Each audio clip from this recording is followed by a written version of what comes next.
नमस्कार। चलिए आज वेदों की एक बहुत ही शक्तिशाली लेकिन शायद कम सुनी हुई कहानी में उतरते हैं। ये कहानी है एक ऐसे लड़के की जिसकी ज्ञान की खोज हमें सिखाती है कि हमारी असली पहचान आखिर है क्या। ये सवाल इस पूरी कहानी की जड़ में है। क्या किसी की पहचान उसके परिवार या कुल से होती है या उसके अपने चरित्र और कर्मों से? ये कहानी असल में सामाजिक पहचान और भीतरी सच्चाई के बीच के इसी टकराव को दिखाती है। तो कहानी शुरू होती है एक युवा लड़के से जिसका नाम था सत्यकाम जबाल। वो प्राचीन भारत में रहता था और उसका एक ही सपना था, एक बहुत बड़ा सपना। सत्यकाम चाहता था कि वो महान ऋषि गौतम का शिष्य बने, जो उस जमाने के सबसे बड़े गुरुओं में से एक थे। लेकिन उनके गुरुकुल में दाखिला पाने के लिए उसे एक बहुत ही जरूरी सामाजिक परंपरा को पूरा करना था। और वो परंपरा थी अपना गोत्र बताना। गोत्र मतलब किसी के पिता का वंश या कुल। उस समय किसी भी गुरु से शिक्षा पाने के लिए अपना गोत्र बताना ही पड़ता था। और यहीं सत्यकाम के रास्ते में एक बहुत बड़ी चट्टान आ खड़ी हुई। अपने सपने को पूरा करने के लिए सत्यकाम सीधा अपनी मां जबाला के पास गया और वही एक बात पूछी जिसकी उसे सबसे ज्यादा जरूरत थी। उसने पूछा, मां, मेरा गोत्र क्या है? अब उसकी मां का जो जवाब था वो असाधारण रूप से ईमानदार था। उन्होंने एक ऐसी सच्चाई बताई जिसे उस समाज में कहना लगभग नामुमकिन था, जहां वंश ही सब कुछ हुआ करता था। उन्होंने कहा कि उन्हें उसके पिता का नाम नहीं मालूम। और अब आता है कहानी का वो मोड़ जहां सब कुछ तय होना था। सत्यकाम को यही कड़वा सच लेकर उस महान गुरु के सामने जाना था।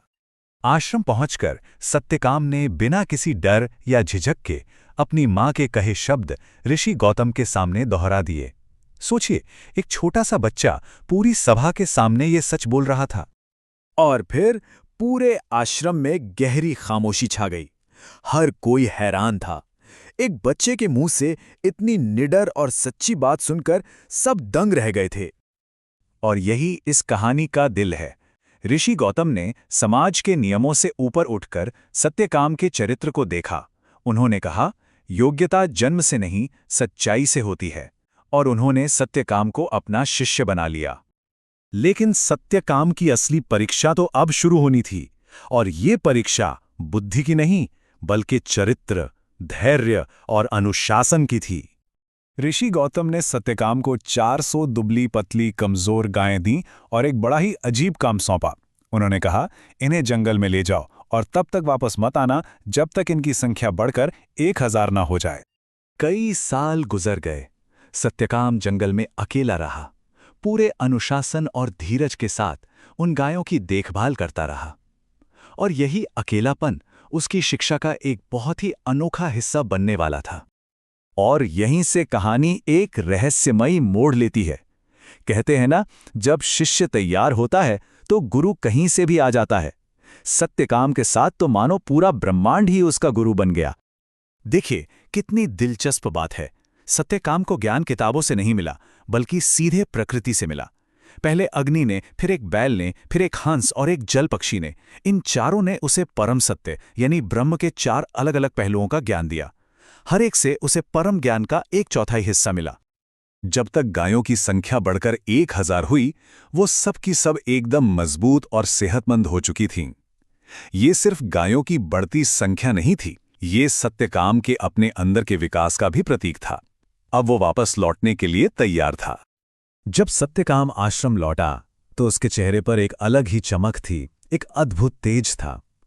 उसे देखते ही ऋषि गौतम सब समझ गए। उन्होंने मुस्कुराकर कहा, तुम्हारे चेहरे का तेज बता रहा है कि तुम्हें ब्रह्मांड ने स्वयं सिखाया है। तो इस पूरी कहानी का आज के जमाने में क्या मतलब है?